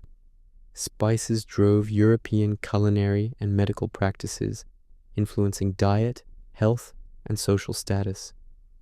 Porcelain shaped aesthetics, domestic life, and artistic taste. Together, they demonstrate that VOC wealth was not merely monetary, it was cultural and social, influencing lifestyles, politics, and art across Europe. The sunken cargoes of VOC ships thus offer historians a multidimensional view of early modern trade, revealing how commerce shaped both material and cultural history. Modern exploration of VOC shipwrecks has illuminated the scale and sophistication of these cargoes. Archaeologists recovering the Batavia, Zeewijk, and Rooswijk have documented thousands of artifacts, from spice barrels to porcelain fragments. The spatial arrangement of cargo, the markings on barrels, and the condition of recovered items provide insight into the logistics of VOC trade. For example, heavier goods were placed lower in the hold, fragile porcelain was protected with straw and padding, and spices were organized for both protection and ease of access. These findings reveal a company that approached global commerce with precision, foresight, and meticulous planning. The value of these goods extended beyond material wealth. Spices could dictate diplomatic relationships. They were used as gifts, bribes, and leverage in negotiations with local rulers. Porcelain served a similar function, representing European access to Asian culture and technology. The VOC understood that its success depended not only on transporting goods safely, but on maintaining control over production, quality, and distribution. Ships became instruments of both commerce and influence, carrying cargoes that could shape economic, political, and cultural landscapes thousands of miles from their origin. Shipwrecks also underscore the vulnerability of these treasures. Storms, reefs, and navigational errors claimed countless VOC ships, scattering spices, porcelain, silver, and gold across the ocean floor. These losses were catastrophic, highlighting the stakes involved in every voyage. Each sunken ship preserved not only wealth, but also a moment in history, a frozen testament to the perils of global trade and the human ambition that drove it. Modern divers and archaeologists have recovered fragments of these cargoes, revealing both the scale of the original shipments and the human effort required to produce, transport, and protect them. The interplay between spices and porcelain aboard VOC ships also illustrates global interdependence. Asian goods were purchased with European silver, transported across oceans, and sold to European elites who valued them not only for utility, but for status and prestige. This network created a world in which economies, labor, and culture were intertwined, and VOC ships were the linchpins of this system. The loss of a ship disrupted not only profit margins, but also supply chains, relationships, and markets, underscoring the fragility and significance of early modern global trade. Finally, the story of spices and porcelain emphasizes that VOC treasures were more than static commodities. They were active participants in history. They shaped empires, influenced social norms, and catalyzed cultural exchange. The loss of these goods at sea transformed them into enduring mysteries, inspiring centuries of exploration, archaeology, and imagination. Each recovered artifact, from a barrel of mace to a shard of porcelain, offers a tangible connection to an era defined by ambition, risk, and the relentless drive to bridge continents through commerce. The lure of VOC shipwrecks lies as much in their cargo as in the human drama surrounding it. Spices and porcelain are more than wealth. They are markers of human ingenuity, cultural exchange, and global ambition. They tell a story of distant islands and crowded ships, of laborers and merchants, of storms, pirates, and shipwrecks. In recovering these treasures, modern explorers touch the past, connecting with the global networks, the ambitions, and the lives that define the early modern world.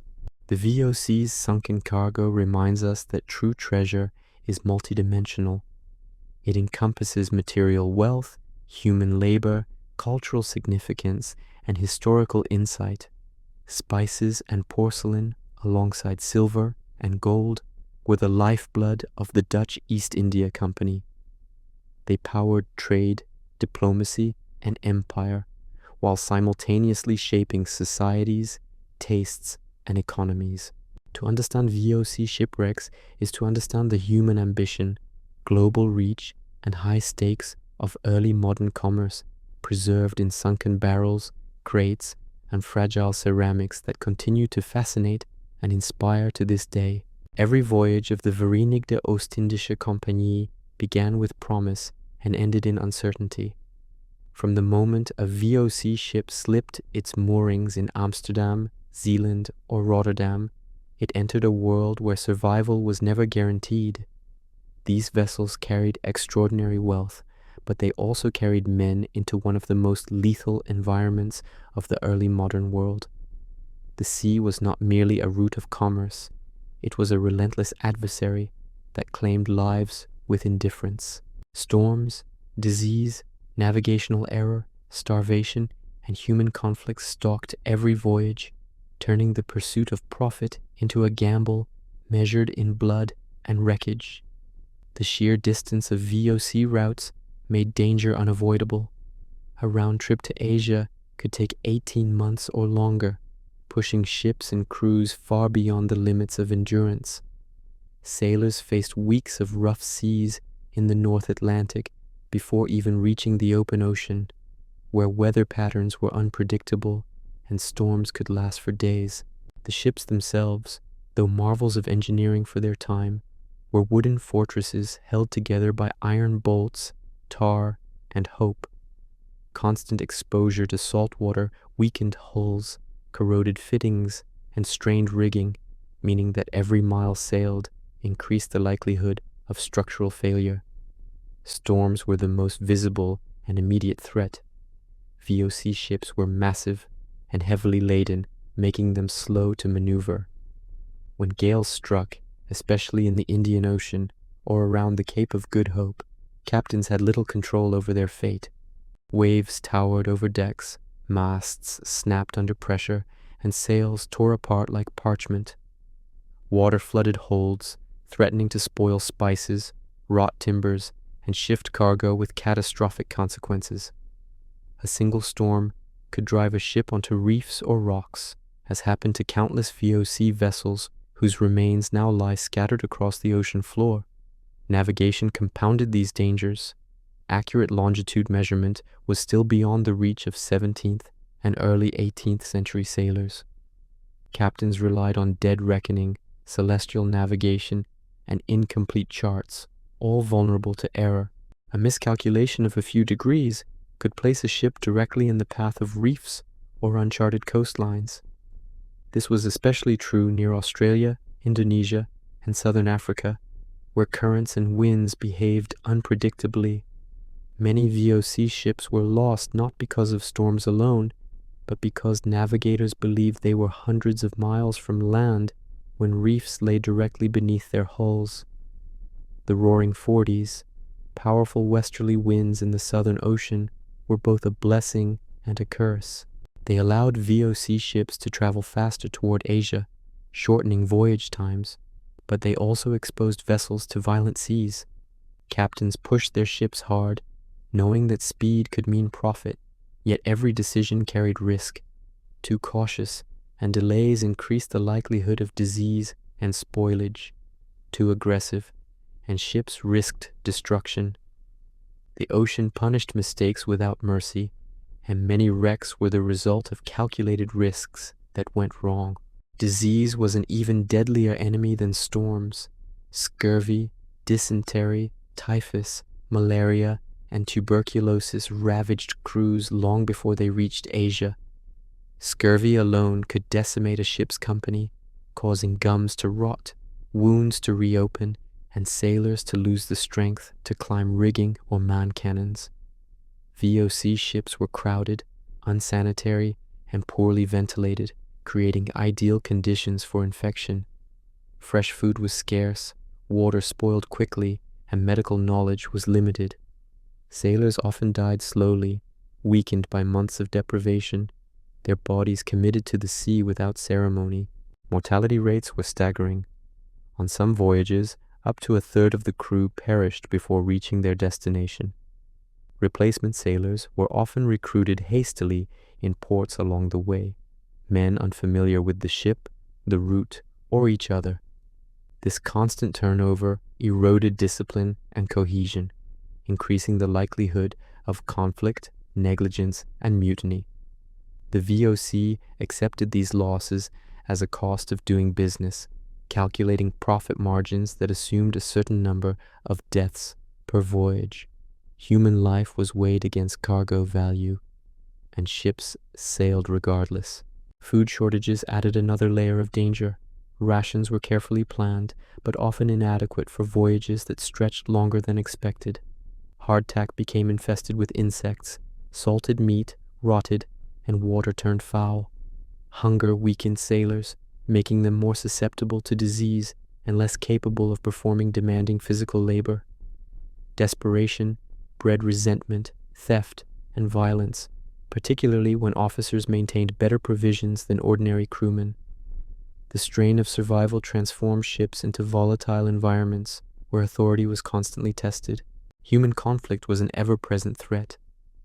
VOC ships were hierarchical societies governed by strict discipline, but long voyages strained even the most rigid systems. Officers wielded enormous power, and abuse was not uncommon. Sailors responded with resentment, plotting, and sometimes open rebellion. Mutinies, though rare, were catastrophic when they occurred. The Batavia stands as the most infamous example, where the collapse of authority led to mass murder and terror. Yet even lesser conflicts, fistfights, insubordination, or sabotage could jeopardize an entire voyage, especially during storms or combat. Piracy added another dimension of peril. VOC ships were prime targets due to their immense cargoes. Pirates and privateers lurked along major trade routes, particularly in Southeast Asia and the Indian Ocean. Engagements were brutal and decisive. Cannons thundered, decks ran slick with blood, and ships could be captured or sunk within hours. A successful pirate attack meant not only the loss of treasure, but enslavement or death for the crew. The constant threat of attack forced VOC ships to sail armed and alert, further increasing tension aboard already strained vessels. Fire was an underestimated but deadly hazard. VOC ships carried gunpowder, tar, oil, and flammable cargo in close quarters. A single spark could ignite a catastrophic blaze, and wooden ships burned rapidly. Firefighting at sea was nearly impossible, especially during storms or battle. Several VOC ships were lost entirely to fire, leaving no survivors and no wreckage to tell their story. The fear of fire haunted crews, especially during nighttime or combat, when visibility was limited and chaos reigned. Psychological strain compounded every other danger. Months at sea, isolation, fear, and constant labor eroded morale. Sailors lived with the knowledge that survival was uncertain and that death could come suddenly and without warning. Mental breakdowns, depression, and violence were common. The ocean became both a physical and psychological prison, with no escape and no reprieve. For many sailors, the voyage itself was a test of endurance that left lasting scars, even if they survived. These risks explain why VOC shipwrecks are so numerous and so widespread. From the North Sea to the Indian Ocean, from the coasts of Africa to the reefs of Australia, the sea claimed hundreds of ships and tens of thousands of lives.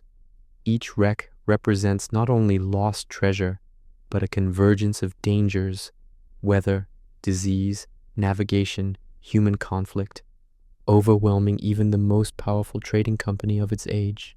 The deadliness of VOC voyages underscores the true cost of global trade in the early modern world. Profit was extracted through risk, suffering, and loss on an industrial scale. The spices, porcelain, silver, and gold that enriched Europe came at the expense of human lives spent battling nature and circumstance.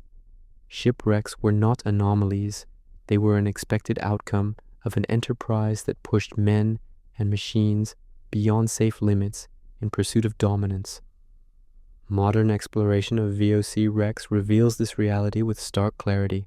Broken hulls, scattered cargo, and human remains tell stories of sudden catastrophe and slow decline. Archaeologists find evidence of emergency repairs, abandoned tools, and personal belongings left behind in moments of panic. These details transform statistics into human narratives, reminding us that every wreck was once a living community struggling against impossible odds. The deadly risks of VOC voyages are inseparable from the treasures they carried. Without danger, there would have been no monopoly, no empire, no legendary shipwrecks. The same risks that destroyed ships also created the mystique that surrounds them today. Sunken treasure is compelling because it represents ambition interrupted, wealth denied, and lives cut short by forces beyond human control. The ocean did not discriminate. It claimed captains and cabin boys alike, saints and criminals, heroes and villains. Storms did not spare the virtuous, nor did disease respect rank. This impartiality is what makes the sea such a powerful force in history. It shaped the VOC as much as policy, strategy, or commerce ever did. Every VOC wreck is a testament to this reality. They are monuments to risk, reminders that the foundations of global trade were built not only on innovation and ambition, but on sacrifice and loss. The deadly risks faced by VOC sailors transformed ships into crucibles of endurance, testing the limits of human resilience in an unforgiving world. The treasures that lie beneath the waves today are inseparable from these dangers. They are silent witnesses to storms endured, diseases suffered, and choices made under pressure. To understand VOC shipwrecks is to understand the deadly environment in which they sailed, a world where every horizon promised opportunity and every wave threatened destruction. The ocean remains unchanged. It still conceals these wrecks, guarding their stories with sand and darkness.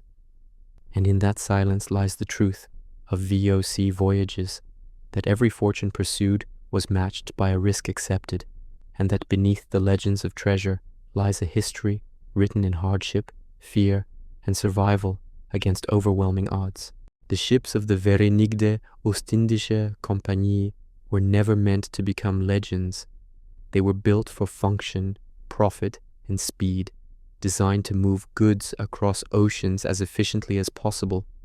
Yet centuries later, it is not their commercial success alone that endures, but their remains, scattered across seabeds, reefs, and shifting sands, silent witnesses to one of the most ambitious enterprises in human history. Beneath the waves, the legacy of the VOC rests not only in silver coins and porcelain shards, but in the accumulated weight of human ambition, sacrifice, and consequence. When a VOC ship vanished, it did not simply disappear from ledgers. Its loss rippled outward through families, markets, and governments. Investors waited for cargoes that never arrived. Wives and children waited for men who would never return. Colonial outposts suffered shortages, military campaigns stalled, and trade networks faltered. Each wreck was a rupture in a system that spanned the globe, reminding the Dutch Republic that even its vast reach could not tame the sea. The ocean enforced limits that no charter, monopoly, or fleet could override. Today, the wrecks themselves form a shadow empire beneath the waves.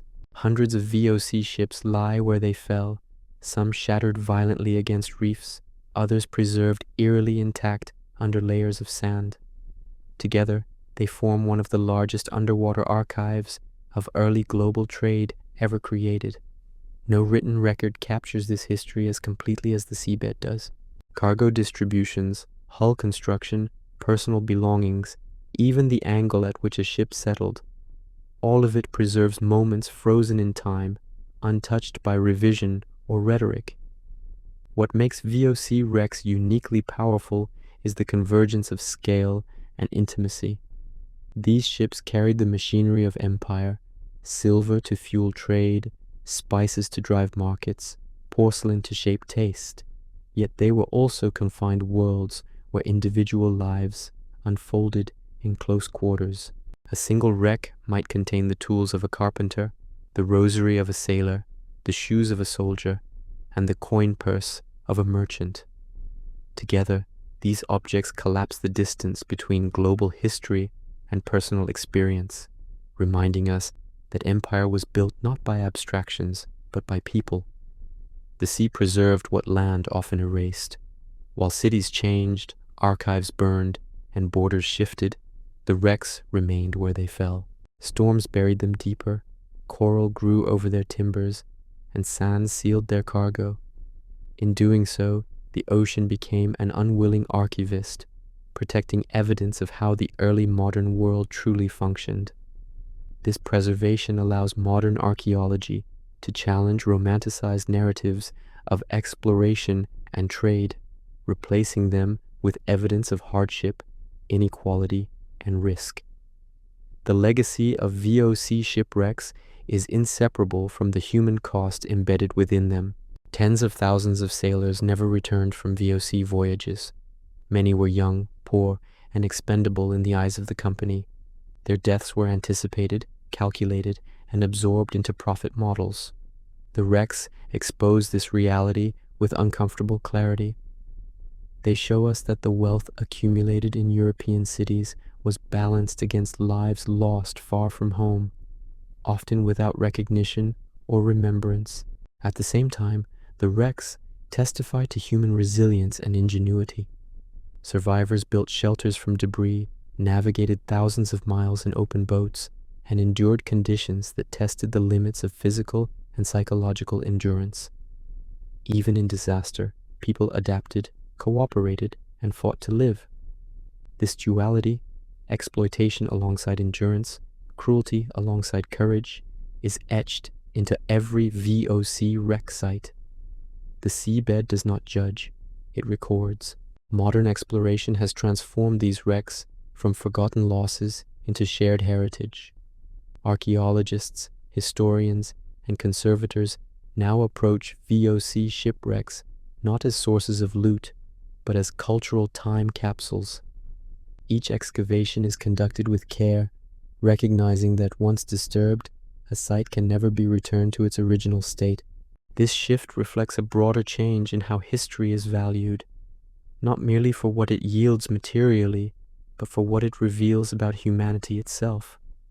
Recovered artifacts now sit in museums rather than vaults, where they are studied, preserved, and shared.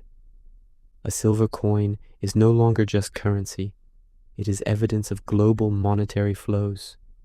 A porcelain bowl is no longer tableware. It is proof of cultural exchange between continents. Even damaged hull timbers tell stories of craftsmanship, adaptation, and the technological limits of their time. Through these objects, the VOC's world becomes tangible again. Yet for every wreck studied, many more remain undiscovered.